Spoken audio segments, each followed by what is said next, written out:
শুভ নববর্ষের প্রীতি ও শুভেচ্ছা জানিয়ে শুরু করলাম নতুন একটি ব্লগ। যারা ছোট তারা আমার অনেক অনেক অনেক ভালোবাসা নেবে, যারা বড়রা তারা আমার প্রণাম নেবে। আমার নেগেটিভ পজিটিভ সকল ভিউয়ার্স এবং সকল কন্ট্রোভার্সি ক্রিয়েটারকে শুভেচ্ছা জানিয়ে যে আগামী পুরো বছরটা যেন তোমাদের খুব ভালো কাটে, পুরো পরিবারের সঙ্গে তোমরা যেন ভালোভাবে কাটাতে পারো, কোনো রকম বাধা বিপত্তি যেন তোমাদের ছুতে না পারে, সেটা জানিয়ে আজকের ভিডিওটা শুরু করলাম। সবার জন্য বুক ভরা ভালোবাসা এবং ছোটদের জন্য আশীর্বাদও রইল। তো কাকে নিয়ে কথা বলবো থাম্বনেল দেখে আশা করি বুঝতেই পারছো। হ্যাঁ, খনিকা। কারণ ট্রেন্ডিং টপিক এটাই খনিকা। কারণ আর কিছু নিয়ে ভিডিও করলে এমনি তোমরা দেখছো না, অন্য কিছু নিয়ে ভিডিও করার মতো কন্টেন্টও নেই, আর তোমরা দেখবেও না। যাও 2-4 জন 200-100 যাই দেখছে এটাতেই কথা বলি। তো কথা তো বলতেই হবে, অনেক কিছুই জানা যাচ্ছে। পরকীয়া সংক্রান্ত ব্যাপারটাও কিন্তু কণিকাদের পরিবারকে গ্রাস করছে। কে পরকীয়া করছে, কি পরকীয়া করছে, পুরো ভিডিওটা দেখলে অবশ্য করেই বুঝতে পারবে। কালকে কণিকার বড় ননদের ভিডিও আমি বিকেলবেলা দেখেছি, কিন্তু আমার বিকেলবেলা অতটা সময় হয় না অতটা ভিডিও করার, রোজই বেরোনোর থাকে সকাল বিকাল দুবারই। তো সেই সংক্রান্ত কথাই আমি আজকে বলছি। বড় ননদ কিন্তু এর মধ্যে নেই, এবং বড় ননদের সঙ্গে যে এদের বাড়ির একটা ডিস্টেন্স তৈরি হয়েছে গত 1 বছর ধরে, সেটা কিন্তু কণিকার শাশুড়ি কথাতেও বোঝা গেছে, এবং বড় ননদকেও বোঝা যাচ্ছে যে ও লিস্ট ইন্টারেস্টেড এদের এই সংক্রান্ত ব্যাপারে। কিন্তু লিস্ট ইন্টারেস্টেড হয়েও কিন্তু অনেক কিছু সে বলে নিল। দেখো, বড় ননদ অস্বীকার করতে পারবে না আজকে কণিকার জন্যই তার পরিচিতি। কারণ এই 2 ননদের ভিডিও আমি 2-4 বার দেখেছি, কিছুই থাকে না সেখানে ভিউজ দেওয়ার মতো। সেখানে একজনের চ্যানেল 36,000, একজনের চ্যানেল, এই বড় ননদের চ্যানেল প্রায় 48 না কত ওরকম হাজার। তো কিছুই থাকে না, শুধুমাত্র এদের চ্যানেলে এত সাবস্ক্রাইবার প্লাস কয়েকবার ভিউজও কামিয়েছে, কিন্তু অনলি ফর এরা উজ্জ্বলের দিদি। সেই জন্য সেই জায়গা থেকে এরা কি করে অস্বীকার করে, বড় ননদ কি করে এত গা ঝেড়ে ফেলে যে ওরা ওদের মতো, আমরা কেউ কাউকে চিনি না, যে যার মতো ব্লগিংয়ে যে যার মতো দিচ্ছে, আমরা এই ব্যাপারে আমরা কেউ কিছু জানি না। কিন্তু কিছু ভিউয়ার্স কেন, এটা তো ভিউয়ারদের রাইটই আছে যে তোমরা এদিকে না পারছো, তোমাকে তো মুখ খুলতে হবে, যেহেতু তোমার পরিচিতি হচ্ছে উজ্জ্বল এবং কণিকার ফ্যামিলি, তুমি একজন রিলেটিভ। মাই সিম্পল লাইফস্টাইলের সঙ্গে তোমার নাম ওতপ্রোতভাবে জড়িত। সেই জায়গা থেকে ভিউয়ার্সরা তোমাকে কমেন্ট করছে, কোনো ভুল তো কিছু নেই। তারা এখানে কিছু মানে গণ্ডগোল দেখছে, সেখানে গার্জিয়ান হিসেবে যে তুমি, যেহেতু তোমার দাদার, যেহেতু উজ্জ্বলের দাদার চ্যানেল নেই, সেই জন্য তাকে গিয়ে কিছু বলতে পারছি না। তোমার যেহেতু চ্যানেল আছে, সেখানে গিয়ে তো কমেন্ট করবেই যে এত অশান্তি হচ্ছে, এরা পারছে না, এরা অসুস্থ হয়ে যাচ্ছে, এরা না খেয়ে আছে, এদের শরীর খারাপ হচ্ছে, মার পিট, সেই মনে জল ঢেলে দেওয়া, রেগুলার ঝগড়া, বাচ্চাগুলো এফেক্টেড হচ্ছে। তারপরেও বড়রা গার্জিয়ান হিসেবে কি আসবে না? এতটাই গা ঝাড়া কেউ হয় যেখানে তোমরা দুজনেই বড়, আর তুমি সেখানে গা ঝাড়া দিয়ে কি বলছো আমরা কেউ কাউকে চিনি না। অথচ দেখো তোমার পরিচিতি ওদেরকে দিয়ে, না আমরা কেউ কাউকে চিনি না, কে কি ভিডিওতে দেবে সেটা তার ব্যাপার। পয়সার দরকার সবারই আছে। আমার ছেলে যেহেতু এত কিছু শেখে, সুইমিং, তারপরে তোমার ইংলিশ মিডিয়ামে পড়ার খরচা, সমস্ত কিছুই আমার যত সম্ভব মনে হয় কোনো অগস্তিনী স্কুল, এই সমস্ত স্কুলেই বোধহয় পড়ে, কারণ শ্যামবাজারে একটি ইংলিশ মিডিয়াম স্কুল আছে, ওইটা বেশি নাম করা। ড্রেসটা দেখে আমার কখনো মনে হয়, যাই হোক ওটা ওদের ব্যাপার, ওরা যদি নাম না বলে, আমি জানি না কখনো নাম রিভিল করেছে কিনা। তো ওর বাড়ি, বড় ননদের বাড়ি ছিল জগদ্দলে, শ্যামনগর থেকে আর একটু এগিয়ে গেলে জগদ্দলে বাড়ি। সেখান থেকে শাশুড়ি বা মায়ের বাড়ি ছেড়ে তুমি বাপের বাড়ি কাছে এসছো, কেন না সব বাপের বাড়ি কাছে থাকাটা অনেক দিক থেকে তোমার ভালো মনে হয়েছে, যে দরকার আছে এখানে থাকা, মাকে দেখতে পাবে, ভাইয়ের বউ আছে, প্লাস জগদ্দলের থেকে শ্যামনগরের ওই জায়গার পজিশন এবং সমস্ত কিছুই ভালো। কাছেই ব্যারাকপুর আছে, এবং ব্যারাকপুরেও ভালো ভালো পড়াশুনোর সুবিধা আছে, স্কুল টিচার বলো বা কলেজ বলো, ব্যারাকপুরে ভালো আছে। শ্যামনগর থেকে তো ব্যারাকপুর কয়েকটা স্টেশন। তো সেই জায়গা থেকে তুমি হয়তো বাপের বাড়ি কাছে চলে এসছো, এবং কাছে আসার পরে তোমার মনে হয়েছে যে না, রোজ যেটা আমারও হয়, ভাইয়ের বউ, দাদার বউ থাকলে বাপের বাড়িতে যত কম যাও ততই বুদ্ধিমানের কাজ। তোমার ছোটো ননদ একটা আতপাগলা অসভ্য মেয়ে, তাই ওখানে এসে পড়ে ঝাঁটালাতি খাচ্ছে। সে যখন বুঝতেই পেরেছে তার 7 বছর না 7 না তো 17 বছর ঘর করার পর যে সেখানটা থাকার নয়, তার নিজের একটা আস্তানা টুকটুক করে গড়ে ওঠা ছিল, নাকি ক্যামেরার সামনে বসে এই সমস্ত নোংরা না ছল্লিপানা করা উচিত ছিল, যে না একটা সুস্থ জীবন আমার চাই, আমার অশান্তি হচ্ছে, আমি থাকতে পারছি না ওখানে, সুস্থ মতো এখানে আমাকে একটা ব্যবস্থা করে দাও, ব্যাস। তাদেরই কোনো ব্যাপার না, গা হাত পা সব ঠিক আছে, থাকার নিচে জায়গাও আছে, বাড়িতেও আরও ঘর আছে, সেখানটায় এই যে ইউটিউব থেকে যে টাকা পাওয়া যাচ্ছে, সেই টাকা দিয়ে টুকুস করে কিছু মানে একটু ঘর দর গুছিয়ে মাতে আর মেতে থাকো এখানে। কিন্তু না, সে তো অশান্তি পাকাতেই অভ্যস্ত, যদি এটা নাটকটা হয়ে থাকে।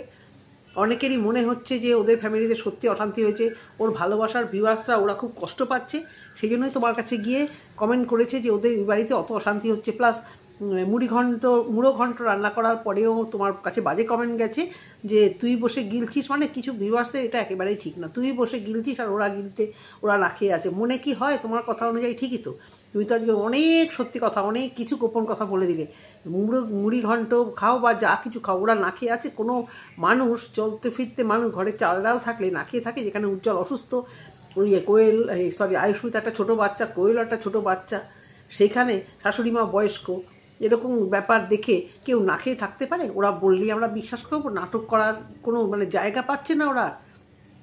বারবারই একটা কথা বলছে, আমরা রান্না করছিলাম, আমরা না খেয়ে থাকছি, রান্না করছিলাম না, এদিকে ফ্রিজে ভর্তি মাছ, যত সব বোকা। সেখান থেকে বড় ননদ নিজেকে গা বাঁচিয়ে চালাতে চাইছে, কিন্তু মাঝখানে কিন্তু অনেক কন্ট্রোভার্সি আর টাইটেল। যখনই এইসব হলো তখনই কেন বলেছে যে আমিও ছেড়ে কথা বলবো না, এবার আমি মুখ খুললাম, এইসব টাইটেল দিয়ে ঝোপ বুঝে কোপ তুমিও মারোনি। আজকে তোমার যেখানে পরিচিত, তুমি সেই পরিচিতি পেয়েছো যে জায়গাটা থেকে, তুমি সেখানে অস্বীকার করলেই হবে?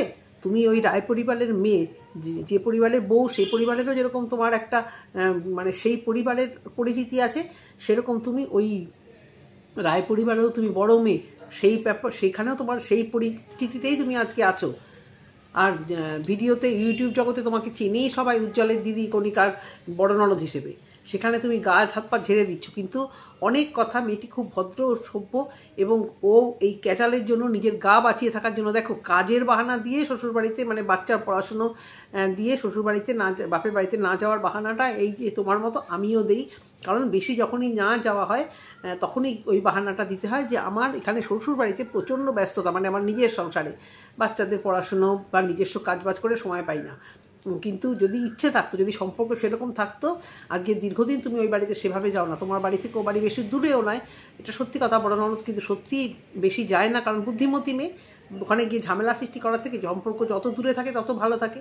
কিন্তু ও কিন্তু খুব কাছেই থাকে, তার সত্ত্বেও কিন্তু ও খুব একটা যায় না।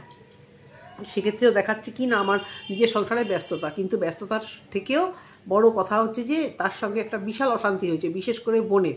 আর এই সোনা পাগলি প্রচণ্ড মুখোরা, এই সোনা পাগলির কিন্তু পরকীয়া আছে। আমি এর আগেও তোমাদের একটি ভিডিওতে বলেছিলাম, এর যে মনের মধ্যে এত লাড্ডু ফুটছে, মেয়েকে পাশে বসিয়ে শারীরিক চাহিদার কথা সে বিবরণ দিচ্ছে যে তার বরের থেকে সে তেমন কিছুই তার পাওয়ার নেই, পেতে ইচ্ছে করে না, তার নতুন সম্পর্কে যেতে ইচ্ছে করে। এই যে একটা উড়ু উড়ু মন, এবং তার বয়ফ্রেন্ড আছে বলেই কিন্তু এটা হচ্ছে। তার শ্বশুরবাড়ি ওখানেই কিন্তু তার একটি রিলেশান আছে, এবং সেটা এই বড়দি এবং ভাইয়ের বউ কেউই এটাকে প্রশ্রয় দিচ্ছে না। এবং এই সমস্ত কারণে, আর এই পাগলামো, এই ঝগড়ুটের কারণে এই বড় ননদ কিন্তু একেবারেই এই বোনটিকে পছন্দ করে না। না হলে এমন কি হয়, দেখো মা বাবা থাকুক বা না থাকুক, ভাইদের সাথে অশান্তি হলেও বনে কিন্তু সম্পর্ক যদি ভালো হয় না, সেরকমভাবেই থাকে। এই পাগলিকেও শুনি না যে আমি বোনের বাড়ি গেছিলাম, এত অশান্তির পরেও কিন্তু ভাইয়ের বাড়িতে যাচ্ছে, কণিকার ভাসুরের বাড়িতে যাচ্ছে, বাচ্চাটাকে নিয়ে আসছে, কিন্তু পাশেই কিন্তু থাকে তার বড় ননদ।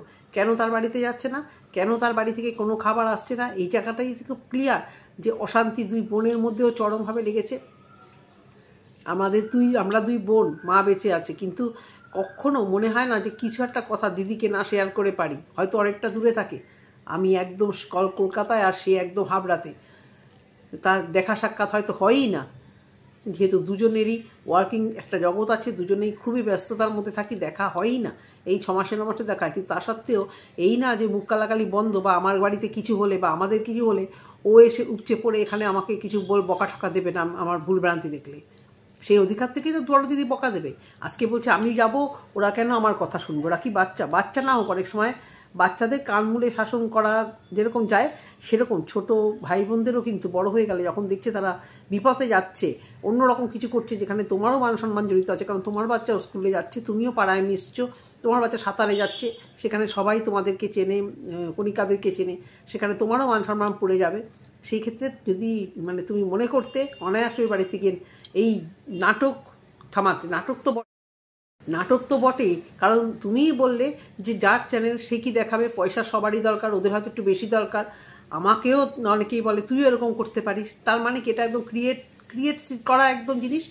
আজকে পুরো পরিষ্কার, কালকে ভিডিওটা দেখে আমি কালকে ভিডিও করতাম যে ও বড়ননদ কিছু বলেই দিল যে অনেকেই আমাকে বলে তুইও তো এরকম করে চ্যানেল দাঁড় করাতে পারিস, কিন্তু আমার অত চ্যানেল দাঁড় করানোর বা অত ইউটিউব থেকে টাকার প্রয়োজন নেই, যেহেতু আমার একটা মানে ভালো হাজবেন্ড ভালো চাকরি করে, পয়সা করি, বাড়ি ঘর সবই আছে, শাশুড়ি মার বাড়িটাও পাবে। সেই জায়গা থেকে ওর এই কথাতেই বোঝা যাচ্ছে যে ওরা ওখানে বসে একটা নাটক করছে, কারণ ওই উজ্জ্বলের দাদাও এর মধ্যে ইনভলভ হতে চাইছে না। একটা যখন ফ্যামিলির মধ্যে, ওদের তো খুব একটা খারাপ সম্পর্ক নয়, ওরা যতই দেখাক খুব একটা খারাপ সম্পর্ক নয়, একেবারে মারামারি মুখ দেখা দেখি বাড়ানো সেরকম সম্পর্ক নয়। সুতরাং এই ঝগড়াটা যদি কণিকা আর কণিকার ননদের মধ্যে রিয়েল সৃষ্টি হতো, তাহলে অবশ্য করেই ভাসুর এবং ওই বড় ননদ আসতোই এখানে, বিশেষ করে বড় ভাসুর তো আসতোই। সেখানে না এসে কি হচ্ছে, উজ্জ্বল নিজে থেকে মেটাচ্ছে, কণিকাকে আলাদা সরিয়ে উজ্জ্বলে ব্রেন ওয়াশ করাচ্ছে। বাড়ি বিক্রি হবে না, সত্যি কথা, এত কষ্ট করে করা বাড়ি কার বিক্রি করা অত সহজ? বয়স্ক মানুষের মনের উপর বিশাল চোট পড়বে, আর সমস্ত উজ্জ্বলদের পড়বে না। একটা পাড়া, একটা মানে এতদিন ধরে ওখানে আছে, বাড়ি বিক্রিতে কি যন্ত্রণা, যারা করতে বাধ্য হয় তারাই জানে যে কি কষ্ট।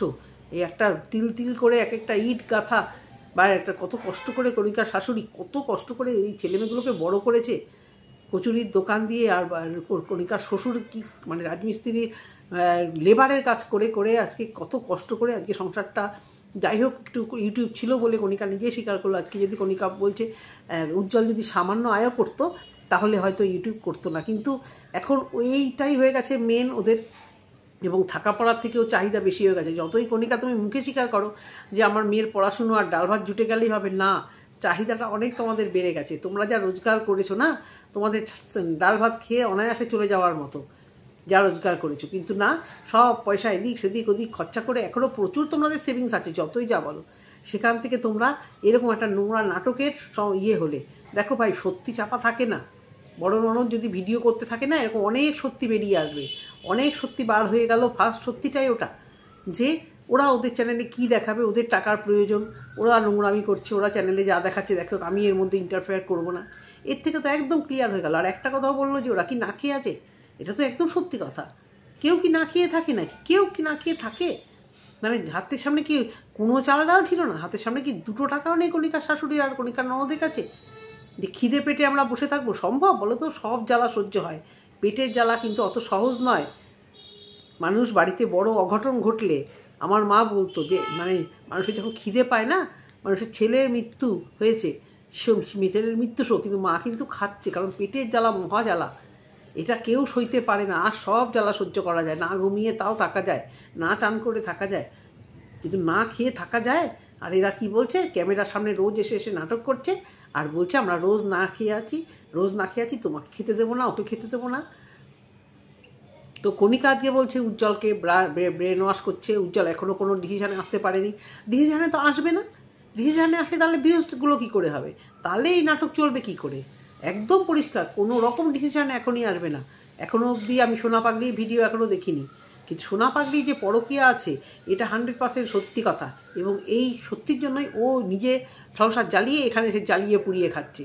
আমি আগেও তোমাদেরকে বলেছি, নতুন করে সংসার পাতার তালে রয়েছে এই সোনা পাগলি।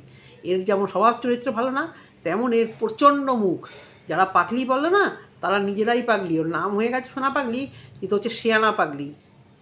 ওর মতো বদমাইশ, ওর মতো বজ্জাত মেয়ে ওই কোয়েলকে দিয়ে নাকি কোয়েল নাকি ওর বড় মাসিকে নাকি যা নয় তাই বলেছে, কারণ কোয়েল ভীষণ মুখরা। কোয়েলের চোখ মুখ দেখলেই মনে হয় যেরকম আমরা ভাবি যেরকম ঠান্ডা চুপচাপ দেখা যাচ্ছে, না না, ওর চোখ মুখ বলে দিচ্ছে ওর ক্যারেক্টার ওর মায়ের মতোই গেছে। ওইটুকুনি মেয়ে নাকি ওর মাসিকে যা নয় তাই বলে ঝগড়া করে মুখ উল্টোপাল্টা কথা বলে দিয়েছে, কারণ মাসি অনেকটাই ভদ্র, এদের থেকে অনেক ভদ্র। নোংরামও করবে, কিছু অসভ্যতা করবে, কিছু বলতে গেলে, সেই জন্য সেই জায়গা থেকে মাসি আর আসছে না।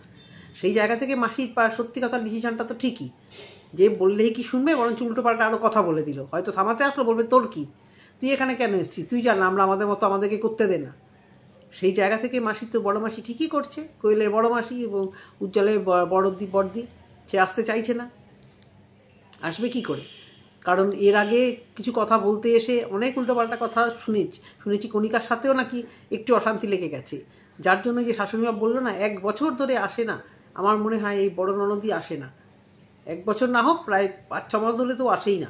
যতই ব্যস্ততা হোক, যতই ছেলেমেয়ের পড়াশুনো হোক, সানডে বিকেলবেলা বা যখন তখন এই মাকে একটু দেখতে আসা, বেশি তো দূরে নয়, একটুখানি তো কাছে, এক স্কুলে পড়ে মানে একেবারেই কাছে। তো সেখান থেকে বাপের বাড়িতে একেবারে পাই দেয় না, তার মানে অশান্তি হচ্ছে। আর সেই অশান্তির মেন কারণ কিন্তু এই ছোটো ননদের পরকীয়া। কিন্তু এই যার জন্যই এই শ্বশুরবাড়িতেও টিকতে পারছে না, বর জেনে যাচ্ছে এই সমস্ত অসভ্যতা। বাচ্চাটাকে নিয়ে সে কী ন্যাকামো করছে, কালকে কী ন্যাকামোটা করছে দেখলে মনে হচ্ছে একটা সত্যিই পাগলি, সত্যিই পাগলি। পাগলিতে ছোটো করছি না, কিন্তু একদম শেয়ানা পাগলি। শেয়ানা পাগলি বলে এর কিছু সহ্য হচ্ছে না। এখানে এসে পড়ে রয়ে উল্টোপাল্টা ডিমান্ড করছে। প্রথম দিকে বললো আমার সম্পত্তি দরকার না, আমাকে শুধু থাকতে দে, থাকতে দে, থাকতে দে, থাকতে দে। এখন কি বলছে, আমার সম্পত্তি দে, 5 লাখ টাকা দে। কি পাগল, শেয়ানা পাগল ছাড়া কি? এরপরে আরও কিছু চাইবে। কণিকার শাশুড়ি বাড়ি বিক্রি করতে চাইছে না, উজ্জ্বলও কোনো ডিসিশনে আসতে চাইছে না। বা রে বা, কী সুন্দর নাটক ওয়াইটি থেকে চলছে, কিছুই তেমন হচ্ছে না। কিন্তু সত্যি কথা কিন্তু ওদের অনেক বেরিয়ে আসছে। কারণ এইবারে কণিকা যে কথাগুলো আজকে বললো, আজকে যে রাগের কথাগুলো, এবং কণিকার শাশুড়িও যে বলছে কণিকা একা থাকতে চায়, উজ্জ্বলকে নিয়ে, মেয়েকে নিয়ে একা থাকতে চায়, তো সেখান থেকে ওদের কিছু কিছু কথা বলার টোনগুলো দেখে কিন্তু মনে হচ্ছে যে কিছু একটা হতো হয়েছেই। এবার বাড়াবাড়ি করে দেখাচ্ছে সব ঠিক আছে, কিন্তু মনের ক্ষোভটা কিন্তু ওই অভিনয় স্ক্রিপ্ট ছাড়াই কিন্তু বেরিয়ে আসছে। স্ক্রিপ্ট ছাড়া অনেক কিছু সত্যি বেরিয়ে আসছে। সেই জায়গা থেকে একেবারে কিছুই হয়নি ওদের সংসারে, পুরোটাই নাটক করছে না, হয়তো হচ্ছে, কিন্তু সেই জায়গাটাকে ভিউজ কামানোর জন্য এরা নাটক করে চলেছে। কারণ কণিকা যখন বলছে যেটুকু মনে হচ্ছে সত্যতা, কিন্তু ওই ছাদে ফাদে বা জামা কাপড় ছোড়াছড়ি নিয়ে যে নাটকগুলো চলছে, তো মানে হাস্যকৌতুক ছাড়া আর কিছু মনে হচ্ছে না। কিন্তু শাশুড়ি বাড়ি বিক্রি করতে চাইছে না, কণিকার এখানে আফসোস। শাশুড়ি কেন বাড়ি বিক্রি করতে চায়? অত সহজ বাড়ি বিক্রি করে তোমার ওই অসুস্থ হাজবেন্ড আবার সমস্ত এসি মেসি কিনে টিনে সেই সেট আপ করা অত মুখের কথা? তার থেকে সুন্দরভাবে একটা মিউচুয়াল আন্ডারস্ট্যান্ডে আসো। ছোটো ভাই বড়ো ভাইয়ের তো লাগবে না সম্পত্তি, বলেই দিল, ননদও বলে দিয়েছে সম্পত্তি লাগবে না, তাহলে সুন্দর নিচের জায়গাটাকে দিয়ে দেওয়া হোক বোনকে, তাহলে তো এই সমস্ত নাটক হয় না। যাই হোক, তুমি মিটিং হলো, অন ক্যামেরাতে কিছুই দেখালে না, চাইলেই তুমি ক্যামেরা করতে পারতে, কিন্তু ক্যামেরা করছো না কেন? তার মানে মিটিং হয়নি, এটা নিয়েও মিথ্যা কথা বলছো, এবং হবেও না। কারণ অশান্তি হলে তারপর তো মিটিং, অশান্তি বড়সড় হবে তারপরে তো একটা মিটিং হবে। তাহলে যদি সত্যি সত্যি হতো, কণিকা তুমি যথেষ্ট চালাক, অত ঘাসে মুখ দিয়ে চলা মেয়েও তুমি না, একটা ডিসিশন নিতেই পারতে যে ননদ এইভাবে আমার হাড়ির মধ্যে জল ঢেলে দিচ্ছে, আমার বাড়িতে এসে এরকমভাবে ভিডিও করছে। আর কণিকা বলেছে যে মিউচুয়াল হয়ে গেলে সব ভিডিও ননদকে ডিলিট করতে বলেছে। কণিকা ননদ তো যদি ডিলিট করে তো করবে, তুমিও করবে তো? এই যে 2 লাখ 2.5 লাখ ভিউজ হয়েছে, ভিডিও ডিলিট করবে তো তোমরা? অত সহজ তোমাদের নুলো এখন বড় হয়ে গেছে, এত ভিউজ, এত টাকা, মাই সিম্পল লাইফস্টাইল আবার ওয়াইটিতে চর্চিত। এখন কেউ আর ওই ভ্যান বানানি নিয়ে নিচ্ছে না। বংজয়শ্রী কমেন্টটা আমার খুব ভালো লেগেছে, দেখি লিখেছে যে তোমাদের নাটকটাই রোজ চালাও, এটা অনেক ভালো, তোমরা বন্ধ করলেই আবার ওই টিনের পরকীয়া সংক্রান্ত নিয়ে কন্ট্রোভার্সি কি এটা এক্স্যাক্টলি, ওটা একেবারে একঘেয়ে কুচ্ছিত হয়ে গেছিলো। তুলনামূলকভাবে এটা অনেক ভালো, কিন্তু এটাতে সবার যে ভিউজ হচ্ছে তা না, কারণ ভিউয়ার্সরা তো ওখানে দেখেই ফেলছে, ভিতরকার খবর কেউই পাচ্ছে না। এবার ভিউয়ার্সরা ওদের চ্যানেল থেকে সবটাই দেখে ফেলছে, কেউই ওদের কাছে গিয়ে কিছু খবর আনতে পারছে না। তাহলে মানে কি করা? ওই যারা ভালোবাসে ভিউজ দিচ্ছে, আর আমাদের মতো যাদেরকে কেউই দেখতে ভালোবাসে না, তাদের কিছুই আর ভিউজ হচ্ছে না। কিন্তু ভিতরকার খবর কেউই পাচ্ছে না, না পাড়ার তেমন খবর না।